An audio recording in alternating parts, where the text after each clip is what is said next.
FreeMMOStation.com.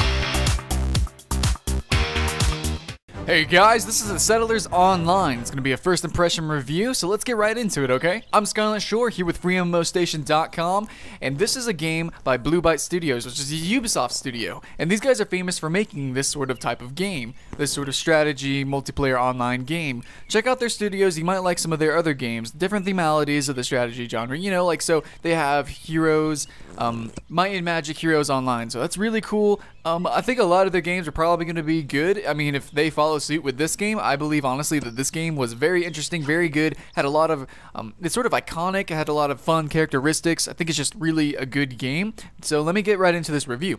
Alright, so first of all, the game is kind of linear. It's a little bit extremely linear actually. The entire game feels like a tutorial. So far, the entire game might be a tutorial. Honestly, I don't know. I haven't gotten through it yet. I played for 5 days for multiple hours a day. Still not through the tutorial. It's very linear in the beginning, but it does branch out. Honestly, it does branch out later on, so that's really good.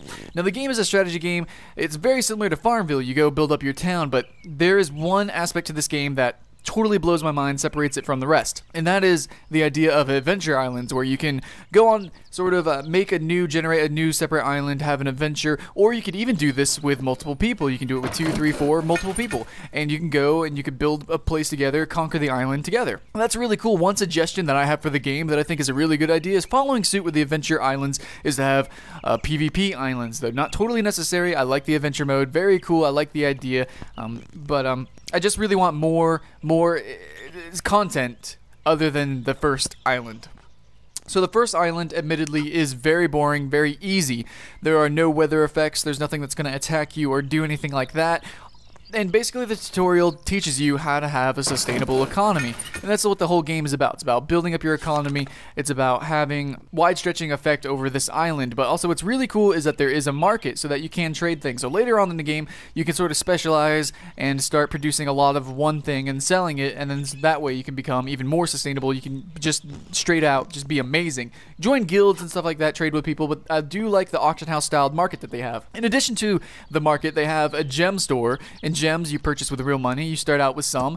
Gems can be used to cut production time of buildings, but mainly gems are used to purchase resources, extra resources, and special items. There's also other like decorations and stuff, but also what's really cool is that this company, what they're doing is they're introducing special currencies depending on the season so that you can get limited release items. These limited release items are, well, for an example, right now they have an Easter event going, so you have to find eggs randomly, and then you can purchase things with these eggs, and that's only during this season. So later on, players will see people with these special seasonal items, and you know, they'll be envious of it. And that's really cool. Having seasonal items, I think, really brings together the player base, and at the same time separates them and glorifies them. It's really cool. I really like that.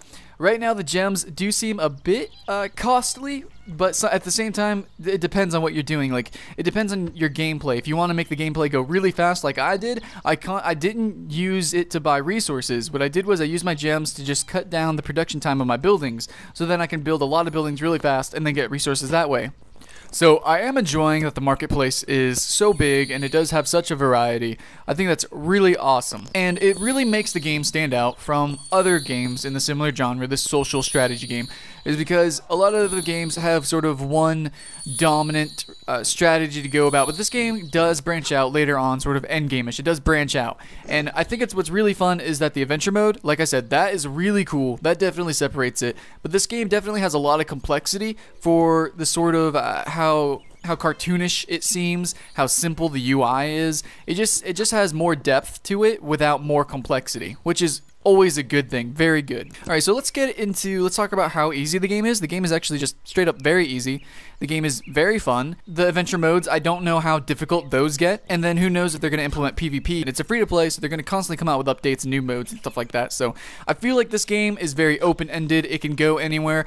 However, though, if you don't like slower-paced games, or you have another game in the same genre that you love, you might not like this game. But give it a shot, because I didn't know that I would like this. This is coming from a guy who played Tropico Civilization, you know, games like that, but not really social site strategy games. I liked this game, and I really enjoyed it. So give it a shot. You might find you love it. And who knows where this is going to go. Keep track of it. Actually, check out FreeMMOStation.com. We have news and updates for free-to-play games all the time. And check out our channel. You might find some other free-to-play games that you like. So again, I'm Skyland Shore, and this was my review. I liked it. Thanks for watching. I'll see you guys later.